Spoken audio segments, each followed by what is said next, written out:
Israel has decided to deny entry to Representatives Omar and Tlaib. Okay, they were going to go to Israel and fact-finding mission, etc. And Israel said no, because you're promoting BDS, because you're promoting actively anti-Israel movements. You are working to the detriment of our country. You are part of a destructive resistance that's trying to hurt us nationally. You can't come in.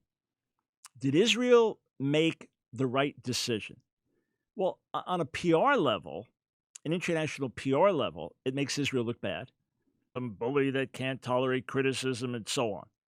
Now, if the myths were true, the common myths about Israel, that the Jews control everything, obviously the Jews are not doing a good job of controlling, say, the education system in California, among other things, because of the anti-Semitism and the ugliness that is creeping in and growing by the day.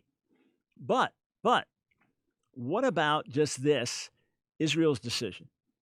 If, in fact, they were on an honest fact-finding mission, and they were going to go, Representatives Tlaib and Omar, were going to go and tour in such a way that they could get a balanced perspective, and even spend a couple of weeks if they could pull away from their responsibilities, and soak things in from varied viewpoints, that would be one thing.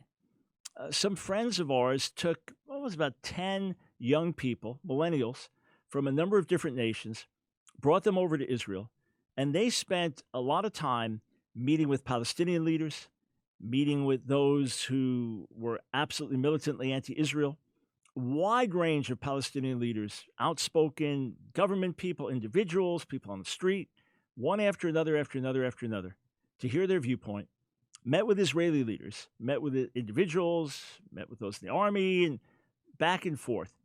Christians, non-Christians, Muslims, they spoke with a wide array of people, each side giving their case, each side presenting their case. And the kids at the end said, boy, Israel's in the right here. Israel's acting much more righteously than the Palestinians. That was their conclusion.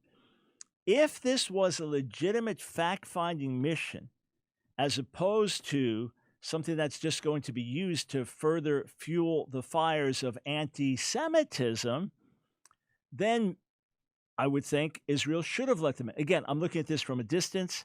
I'm just speculating here, talking through this issue with you, trying to give both sides of the story. Okay.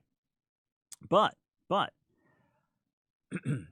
if in fact they were going in and saying, look, we're being exposed to one side, we want to get exposed to the other side, we want to get more educated, we want to learn more so that we can be more balanced in our viewpoint or have our views reinforced, well, then you expose people.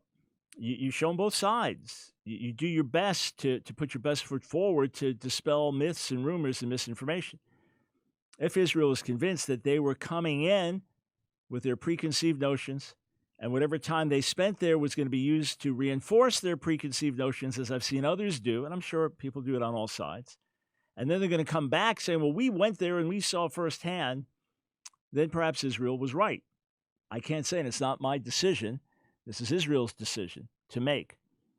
But if Israel is simply saying, if you attack us as a people a certain way, if you encourage people to try to undermine us as a nation, if you support BDS, if you compare us to the Nazis and you do it in the halls of Congress, sorry, our country's not open to you.